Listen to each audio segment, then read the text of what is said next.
wanderers in Lagos in order to keep Lagos sane on their streets yesterday. Hey, I'm a tackle. Hey, I'm a tackle. Hey, I'm a tackle. I'm a tackle. Hey, I'm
a tackle.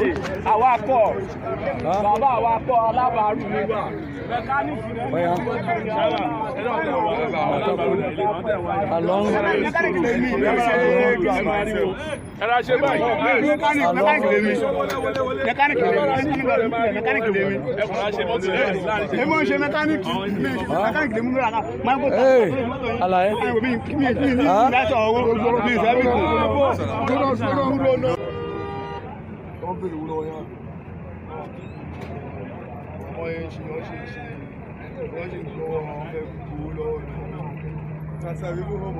Iṣẹ́ wo ni wọ́n ṣe ń bá a? Ṣọmọ takú lè jà. Mẹ́fà náà ìnáyà. Àti ọmọ takú. Ẹgbẹ́ tó ní mọ́tò àsúmẹ́tò ní mọ́tò. Ẹgbẹ́ tó ní mọ́tò àsúmẹ́tò ní mọ́tò. Wàlẹ́ àsúmẹ́tò ní mọ́tò. Gbẹgbẹ. Àsúmẹ́tò ní mọ́tò. Ẹgbẹ́ tó ní mọ́tò. Ẹgbẹ́ tó àsúmọ́ wọn. Aláyé àsúmẹ́tò ní mọ́tò.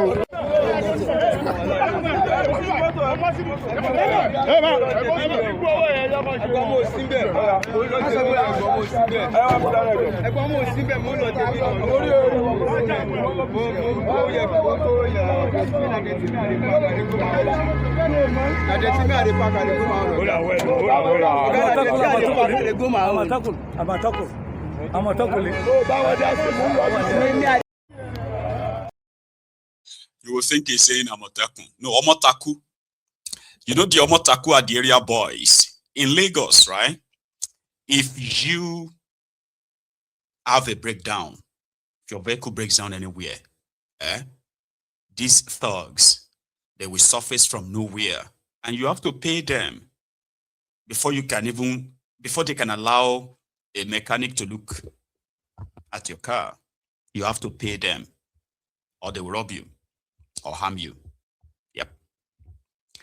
If you have a delivery, for instance, you have a truck delivering something at your address.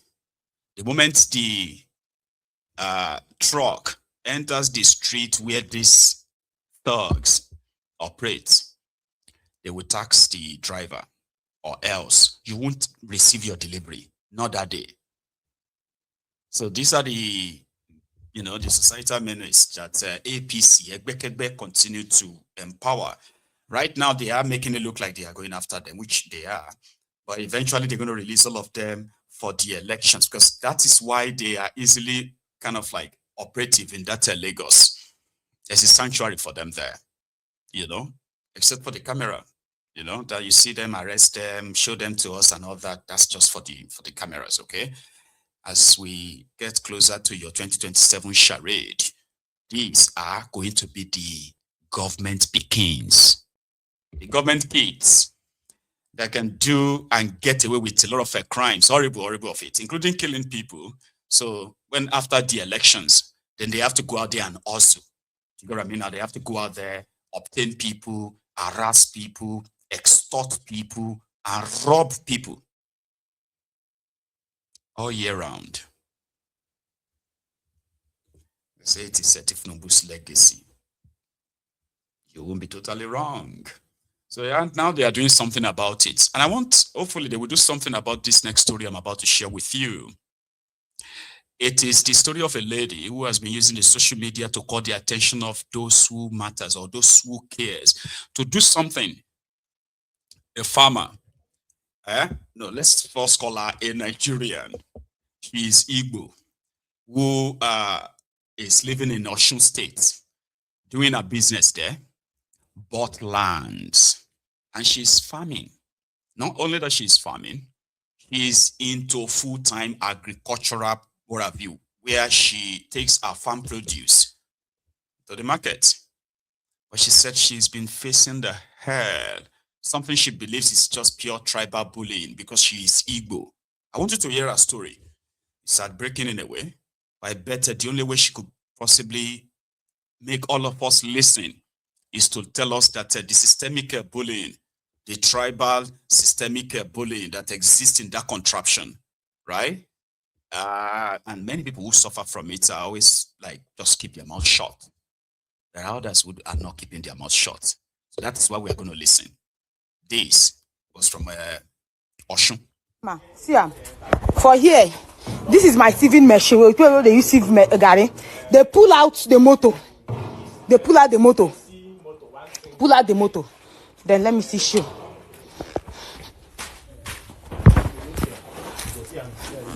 This one, they pull out the motor. As you know, three them carry because this thing is very, very heavy. You get machine. See that machine where they here. You get machine where they here. See am. See as it is fresh. They dismantle this machine where they here. Carry am. This thing a little. Let me show now. That wicked where this people. I don't want to video him because police say make I no video him. I don't want to video him. Police say make I no video him. So for that is I will not video him yet. Let him calm down. Like I say, you see this particular case, I am ready to put in my life for it. Enough of this tribal bullying. If they don't want Igbo, then let them not sell land for Igbo. If I be Igbo, then let them not sell land to Igbo. Period. Enough of this tribal bullying. This is my pumping machine area. These boys them enter my pumping machine area. See as they scatter the pipe of the pumping machine. See the pumping machine. Then dig the pumping machine. Carry the pumping machine where they inside them. They carry the pumping machine where they inside them. Carry the pumping machine. If they don't want Igbo, then let them stop selling land to Igbo. Enough of this tribal bullying.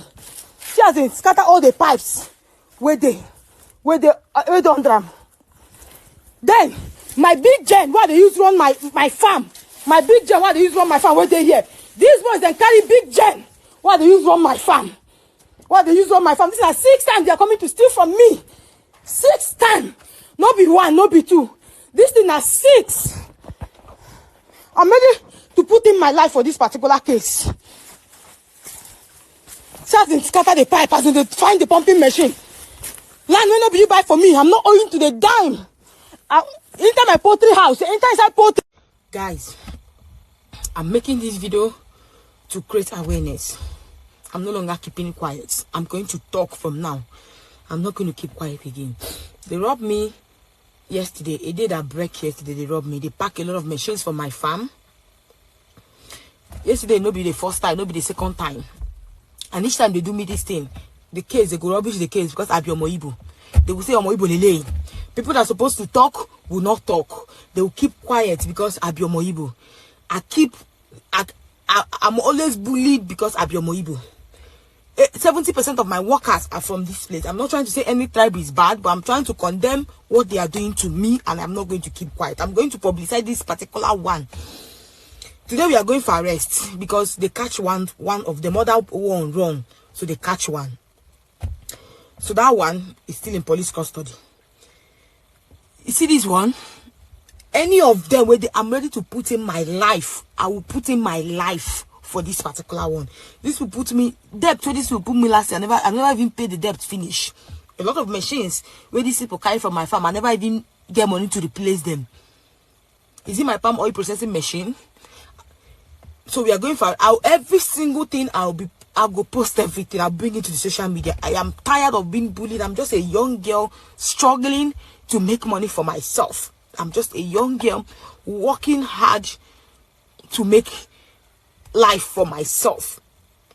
These people keep doing me this back to back, and each time the case will be rubbish, but not this time. I'm good because I be Omo Igbo. I am tired of being that Omo Igbo where we say they suck from me.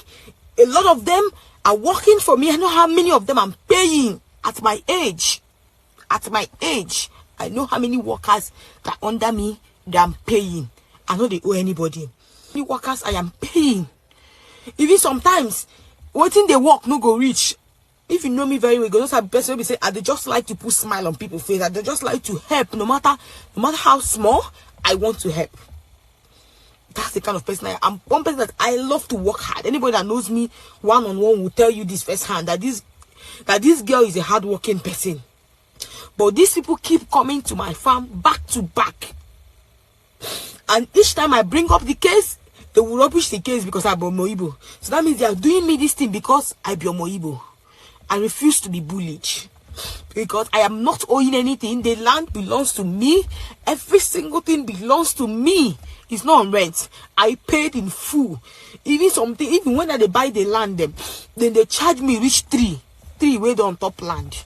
And they pay with trees where they on land. And they pay with trees. Even when I don't need those trees, they will charge me. I don't talk. They have prices. They charge something. They say normal. They're supposed to sell it like 15 naira, but because you know be indigent, they will charge you more. I don't have a problem. I will still pay, and these people still come back. I have land where I buy for here. People are still planting on the land despite I've paid every single thing, and nobody say I don't report because I be Omo Igbo. But when they are collecting Omo Igbo money, they will collect it. When they're eating Omo Igbo money, they will eat Omo Igbo money. How many young girls out there will be hustling the way I hustle for these people to keep coming back to back to steal from me? I am not going to keep quiet on this particular one. I am going to bring everything to social media. I'm going to put in my life. Enough is enough. Because I have so many people from here that are living in my own area. Nobody is stopping them. I am not owing anybody. Plenty of my workers are from here. I make sure I feed everybody. I make them happy. I know how many of them where they pay their school fees. I know how many of them. Because I don't say they are using intentional acts. They are intentionally doing this back to back. You see this particular one, I am ready to put in my life. I will show everybody face involved. Anybody that try to come in between this case, me, I'm not keeping quiet again. I don't care if I don't see anybody, Papa. If I don't see anybody involved in this stealing, if I see your papa, I will arrest your papa. If I see your mother, I will arrest your mother. If I see your picking of 1 month where they just born today, I will arrest that picking. I don't care. I'm going to be very heartless right now because this is the only way I can protect myself and protect my business. Because I know still the land. This land belongs to me. Every single thing belongs to me. Every single thing. She's been targeted. Now, I'm not going to rule out the fact that she's Igbo, and that could be a factor too. But at the same time, for those who have dealt with Nigerians when it comes to this land issue, you realize that most of those who sell lands in Nigeria, from my own experience in Yoruba land, most of these land sellers and the rest of them, they actually like mostly greedy, selfish people. Where they, number one, if a Yoruba man wants to buy land from them, and a Hausa man wants to buy land, an Igbo man wants to buy land, there is about 80 to 90% chance that they will sell it to that Omo Igbo, like he said, because they can sell it for ×3 of the price. But at the same time, they may also be plotting to take the land back from you. And guess what? For those who have suffered that, because I have, that one has nothing to do with whether you are Igbo or you are Yoruba. These are just greedy scums. And when it comes to those who have been stealing our stuff on a farm, well, that one is a different case entirely. That is an act of stealing. Okay? So which means the Nigerian police that is so corrupt, compromised, are those who have frustrated her. Not even the thieves only, not even the indigents only. No. It is the police. Because if the police had done their job, for example, right, without shielding the criminals and trying to botch the case, she would be protected. So it's unfortunate though, because that's what Nigeria has become now, unfortunately. However, my lady, if you happen to see this video, I am encouraging you, okay, that you could use everything you have to fight it. Use the social media, expose them, because that's probably the only way you are likely going to cut your losses. Yeah, there are those who are doing this to you simply because they believe that, yeah, you are Igbo. They will do the same thing to a Yoruba man. They will do the same thing to the person from their hometown, from that same place where you bought the land, if they have to. That's how greedy and selfish and criminally they are. So you just have to deal with them. In my own case, in Odogbolu, where I got a land, buried my mom, people that I grew up, like I was a baby, I was a little boy, right? I grew up, I should say these are the people who raised me. Elderly people, older men, women. Because they knew that I don't live in Nigeria. I live in the UK. Even though my family lives there, they still went ahead and threatened to take my land when they didn't succeed, right? Because I've buried my mom on that. Like my mom's tomb is on that land. So they couldn't take it. So they waited for me until they were aware that I've got another land again, another 2 plots not far from there, just next to it. Then they all let loose. They waited for me to make that payment. And then they insisted that they were going to take it, just for taking its sake, because I was too stubborn by calling them out when they tried to take my first land. So they took the second one and then destroyed my plan for why I wanted an expanded land. So they do that simply because that is who they are. And from our own statement though, even though she's still insisting that this is her own experience, I'm not trying to invalidate her experience because she's the one that is facing it. So if she insists that they are doing this to him because he's Igbo, they are targeting him and all of that, I'm not ruling it out. I'm just saying that they will do same to somebody who is not even Igbo, somebody from their hometown too. Because it is a lawless country, a lawless place that you have to be extra kind of like, I don't know, like you have to be extra mean like them before you can coexist with them. But in that same community, she said, there is someone, except someone who stood up for her. There is a second clip. So guys, I'm making this video after 5. This is after 5. No reasonable arrest has been made. No reasonable interrogation. Imagine where you hold person, wait thief person. Then no reasonable interrogation, no nothing. It's obvious that this is pure tribal bullying. It has been happening over and over and over again. Over and over and over again. This is a call for help. Because I'm not going to keep quiet on this particular one. Waiting this people pack. The one where they pack last year. I never even buy some of the machines them. I'm just trying to get myself back again this year. People that are supposed to handle the case telling us that they are very busy, that we should handle our case. Because they know say at the end of the whole thing, I will let go. But I'm not letting go of this one because it's pure tribal bullying. Everybody is trying to remove themselves because it's between Igbo. It's Igbo or Igbo. So everybody is trying to not talk. It's Omo Igbo. I remember when the last one happened, it was only one person, it was only one allergy that stood up for me. Only one allergy. He said, Koda. So this woman is buying all her materials from this place. This people stopped me from selling in the market. If I carry my product to the market, they will stop me from selling because I be Igbo. I buy most of my materials in this place. They stop me from selling. I don't know my reason. I used to pay everything. I do not still complain. I said, for peace sake, I stopped. I started going to other villages to sell. I stopped selling. Each time, they keep doing this back to back. This is me calling for help. Please, if you know anybody, because I'm not keeping quiet again. Because the more I keep quiet, the more they keep doing this. The more they keep doing this. People that are supposed to talk are not saying anything. Everybody just trying to keep quiet because I'm Omo Igbo. But majority of my workers are from this place. They are sucking Omo Igbo money. They are eating Omo Igbo money. But when it's time for them to do the right thing, everybody will back off. Everybody will back off. Nobody will say anything. I know how many of them is working in that farm. I know how many of them. My raw materials, if I buy them here, I don't sell my markets here.